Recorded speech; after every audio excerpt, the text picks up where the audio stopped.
তুমি যে আমার ভিডিওটা দেখতেছো তোমাকে বলতেছি, সিনেমার নায়িকা নয়, আমি তোমার জীবনের নায়িকা হতে চাই।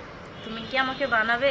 আমি জানি তোমার মতো সুন্দর মানুষের নায়িকা হওয়ার যোগ্যতা আমার নাই।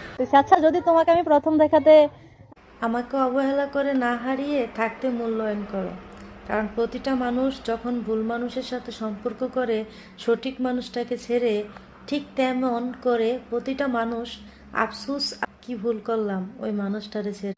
একজন ড্রাইভারকে কখনোই খারাপ বলবেন না, কারণ আমি এমনও মানুষ দেখেছি যারা অকারণে একজন ড্রাইভার ভালো হওয়া সত্ত্বেও তাদেরকে খারাপ ভাবে। মনে রাখবেন, সে হালাল কর্ম করে তার পরিবারকে চালাচ্ছে।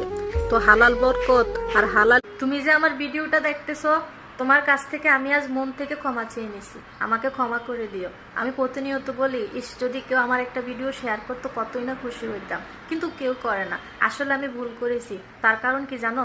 আমাকে যদি তোমার জীবনে কোনো একটা পর্যায়ে এসে যখন বুঝতে পারবেন মানুষ প্রয়োজনেই প্রিয়জন হয়, তখন আপনার নিজের প্রতি ঘৃণা হবে যে কেন মানুষকে বিনা স্বার্থে ভালোবাসি।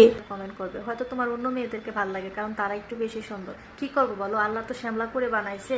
যদি কখনো আপনার মনে এরকম প্রশ্ন আসে যে পুরুষ কখনো নারীকে মন থেকে ভালোবাসে না, তাহলে একটা হসপিটাল থেকে ঘুরে আসবেন। সেখানে দেখবেন যে অসুস্থ স্ত্রীর জন্য স্বামী কিভাবে কান্নায় ভেঙে পড়ে, তখনই বুঝতে পারবেন পুরুষের ভালোবাসা কোন দর হয়। যদি আপনার সবাইকে জানাই নতুন বছরের শুভেচ্ছা।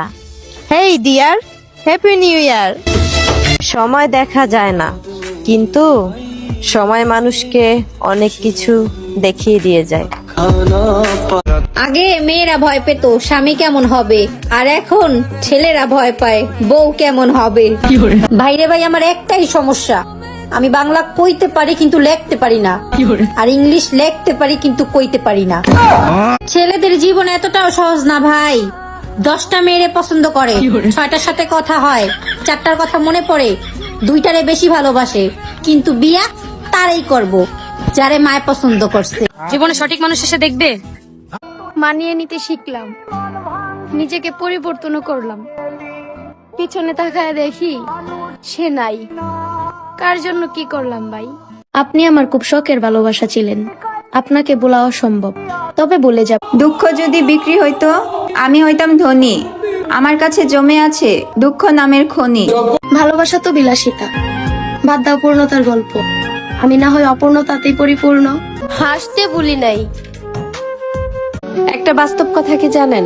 বাবাদের টাকা সন্তানেরা যত সহজে ভোগ করতে পারে, সন্তানের টাকা বাবারা অতটাও সহজে ভোগ করতে পারে না। কারণ বাবারা টাকা জমায় সন্তানের মুখে হাসি দেখার জন্য, আর সন্তানেরা টাকা জমায় নিজেদের স্বপ্ন পূরণের জন্য।